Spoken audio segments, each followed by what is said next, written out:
Shalom mes chers amis, voici la pensée divine numéro 181.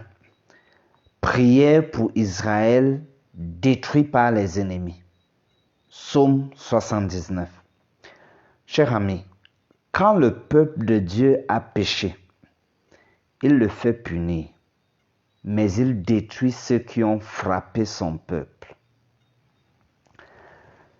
Le psaume 79, c'est une lamentation pour la destruction du temple et de Jérusalem. Au verset 1, il est dit, « Ô Dieu, les nations ont envahi ton héritage. Elles ont profané ton saint temple.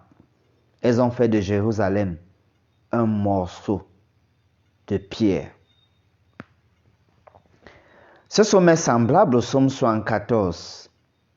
Cette tragédie, qui est une conséquence de la désobéissance du peuple, est une attaque, non seulement pour le peuple, mais finalement aussi pour Dieu. Raison pour laquelle le psalmiste en appelle à Dieu pour que Dieu réponde, que Dieu réagisse, que Dieu intervienne par rapport aux mauvaises actions de ces nations et que Dieu aide son peuple. C'est alors que son peuple le louera de génération en génération. Au verset 10, on voit bien cette idée de Dieu qui doit intervenir. Pourquoi les nations diraient-elles, où est leur Dieu? Qu'on sache, en notre présence parmi les nations, que tu venges le sang de tes serviteurs, le sang répandu. Chers amis, ce psaume nous parle. Qu'est-ce que nous observons dans l'histoire d'Israël? Nous voyons qu'à cause de sa désobéissance, Dieu punissait le peuple en permettant que les nations païennes aient des victoires sur Israël. Mais notons que Dieu se chargeait de châtier ces nations-là après.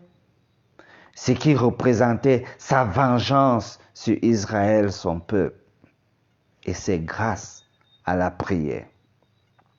Cela nous parle donc, car souvent, à cause de tes erreurs, cher ami, tes ennemis peuvent avoir la victoire sur toi, c'est-à-dire leurs plans contre toi peuvent se réaliser.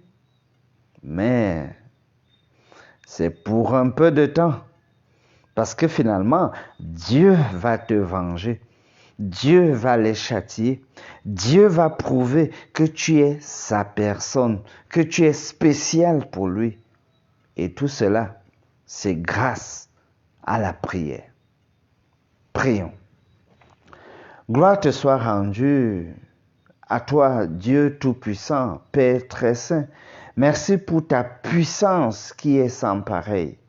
Je prie pour que tu défendes ton saint nom par lequel nous sommes appelés, nous tes serviteurs, nous tes enfants, que tu interviennes en notre faveur contre nos ennemis qui nous assaillent et qu'ainsi nous puissions te célébrer éternellement et de génération en génération. Au nom de Jésus, nous prions. Amen.